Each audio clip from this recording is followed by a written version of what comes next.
Hai, apa kabar teman-teman? Semoga sehat dan selalu dalam lindungannya. Kali ini kami berkesempatan untuk membuat video pembelajaran tentang penggunaan variasi bahasa untuk memenuhi tugas mata kuliah sosiolinguistik. Penasaran seperti apa videonya? Yuk ikuti terus video ini sampai akhir. Assalamualaikum warahmatullahi wabarakatuh. Terjadinya keragaman atau kevariasian bahasa bukan hanya disebabkan oleh para penuturnya yang tidak homogen, tetapi juga karena kegiatan interaksi sosial yang mereka lakukan sangat beragam. Setiap kegiatan memerlukan atau menyebabkan terjadinya keragaman bahasa itu. Keragaman ini akan semakin bertambah, dan terus bertambah. Penasaran seperti apa sih keragaman bahasa tersebut? Simak penjelasan berikut ini.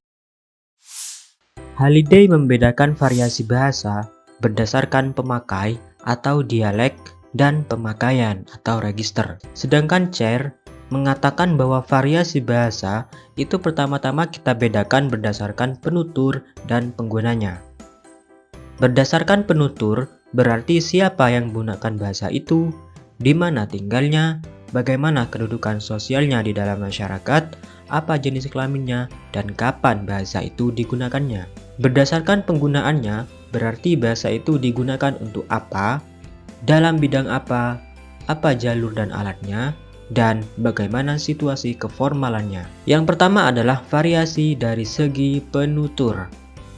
Pembagian variasi dari segi penutur ini sangat banyak, kurang lebih ada sekitar 10 poin. Tapi tenang, kami di sini akan menjelaskan semuanya, berharap kalian bisa paham dengan penjelasan kami. Pembagian yang pertama adalah variasi bahasa idiolek.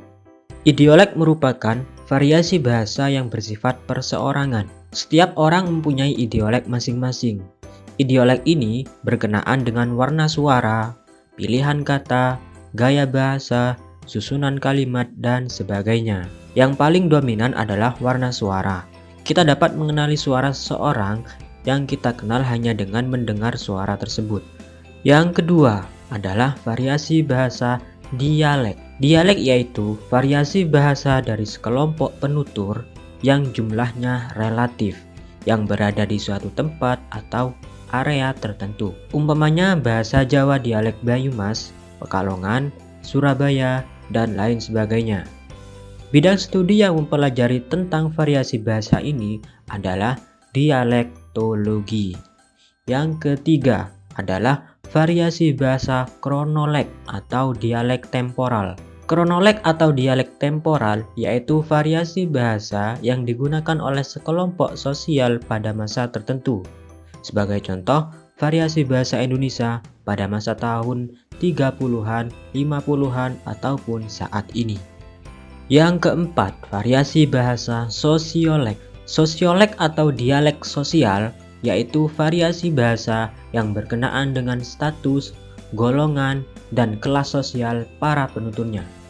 Dalam sosiolinguistik, variasi inilah yang menyangkut semua masalah pribadi penuturnya seperti usia, pendidikan, keadaan sosial ekonomi, pekerjaan, seks, dan lain sebagainya.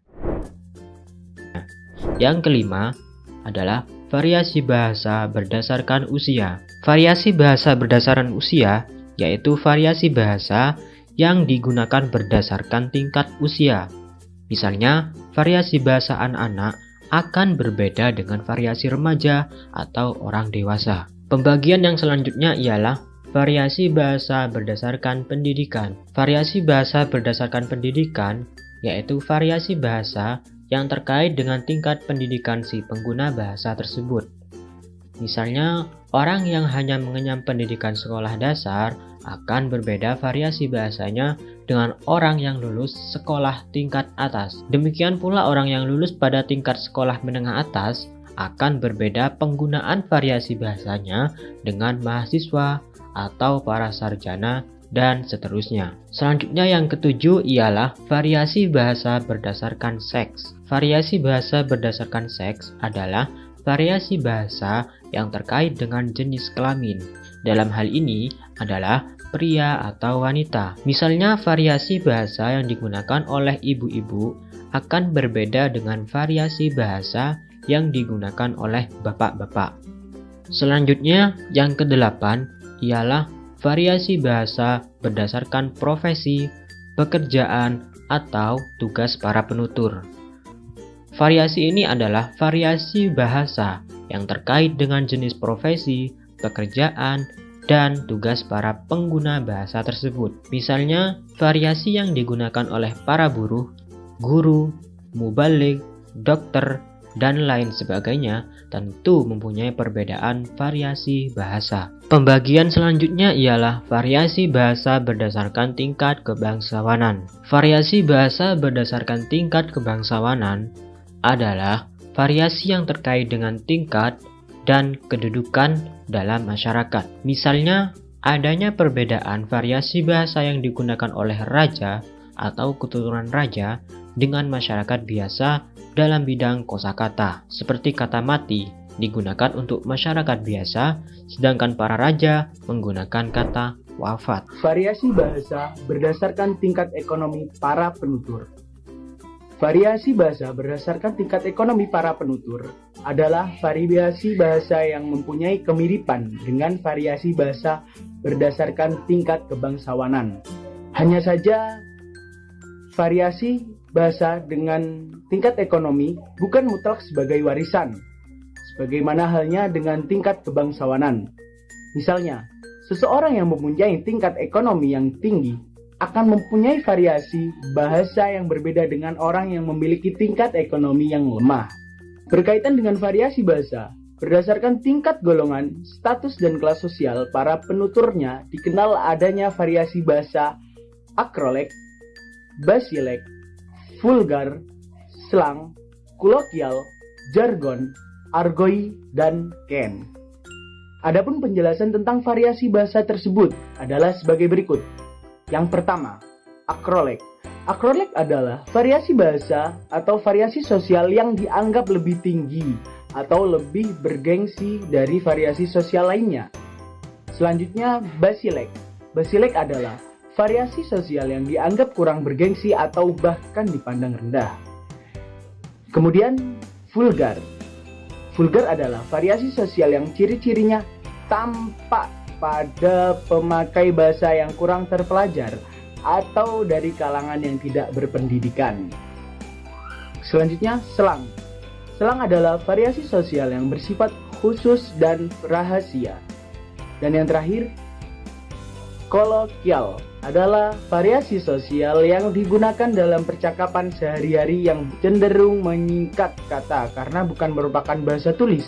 Misalnya, dok atau dokter, prof atau profesor, let atau letan, ndak atau tidak, dan lain sebagainya. Selanjutnya adalah variasi dari segi keformalan. Menurut Martin Jost, variasi bahasa ini dibagi menjadi 5 macam gaya atau ragam, yaitu ragam beku, ragam resmi, ragam usaha, ragam santai, dan ragam akrab. Yang pertama ialah gaya atau ragam beku. Ragam beku adalah variasi bahasa yang paling formal yang digunakan dalam situasi khidmat dan upacara resmi. Misalnya dalam khutbah, undang-undang, akte notaris, sumpah, dan sebagainya. Disebut ragam beku karena pola dan kaidahnya sudah ditetapkan secara mantap dan tidak boleh diubah. Kedua adalah gaya atau ragam resmi. Ragam resmi adalah variasi bahasa yang digunakan dalam pidato kenegaraan, rapat dinas, ceramah, buku pelajaran, dan sebagainya. Ketiga adalah gaya atau ragam usaha. Ragam usaha adalah variasi bahasa yang lazim digunakan pembicaraan biasa di sekolah, rapat-rapat, ataupun pembicaraan yang berorientasi kepada hasil atau produksi. Wujud ragam ini berada di antara ragam formal dan ragam informal atau santai. Keempat adalah gaya atau ragam santai. Ragam santai adalah variasi bahasa yang digunakan dalam situasi tidak resmi. Misalnya untuk berbincang-bincang dengan keluarga atau teman pada waktu beristirahat, olahraga, berrekreasi, dan lain sebagainya. Ragam santai banyak menggunakan bentuk allegro, yakni bentuk kata atau ujaran yang dipendekkan. Yang terakhir adalah gaya atau ragam akrab. Ragam akrab adalah variasi bahasa yang biasa digunakan oleh para penutur yang hubungannya sudah akrab, seperti antara anggota keluarga atau teman karib. Ragam ini menggunakan bahasa yang tidak lengkap dengan artikulasi yang tidak jelas. Selanjutnya adalah variasi dari segi sarana. Variasi bahasa dapat pula dilihat dari segi sarana atau jalur yang digunakan. Dalam hal ini dapat disebut adanya ragam lisan dan tulis atau juga ragam dalam berbahasa dengan menggunakan sarana atau alat tertentu, misalnya bertelepon atau bertelegraf.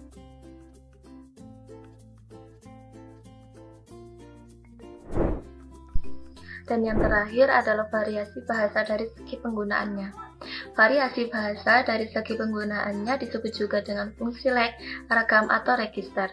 Register adalah satu ragam tertentu yang digunakan untuk maksud tertentu, dengan bidang penggunaannya, gaya, dan tingkat keformalan dan sarana penggunaannya. Variasi bahasa berdasarkan bidang penggunaannya adalah bahasa itu digunakan untuk keperluan atau di bidang apa. Contohnya, dalam kehidupan sehari-hari, ada variasi di bidang sastra, jurnalistik, militer, sinema, perekonomian, pertanian, dan lain sebagainya. Helmholtz memberikan pengertian mengenai register dengan konsep yang lebih umum karena disejajarkan dengan konsep ragam atau style, yakni merujuk kepada variasi bahasa yang mencerminkan perubahan berdasarkan faktor-faktor situasi seperti tempat, waktu, atau topik pembicaraan. Variasi bahasa terjadi akibat adanya keberagaman penutur dalam wilayah yang sangat luas. Penggunaan variasi bahasa harus disesuaikan dengan tempatnya atau diklosia, yaitu antara bahasa resmi dan bahasa tidak resmi. Yang pertama, variasi bahasa tinggi atau resmi. Variasi ini digunakan dalam situasi resmi, seperti pidato kenegaraan, bahasa pengantar pendidikan, hitobah, dan lain sebagainya. Variasi bahasa resmi harus dipelajari dalam pendidikan formal di sekolah-sekolah.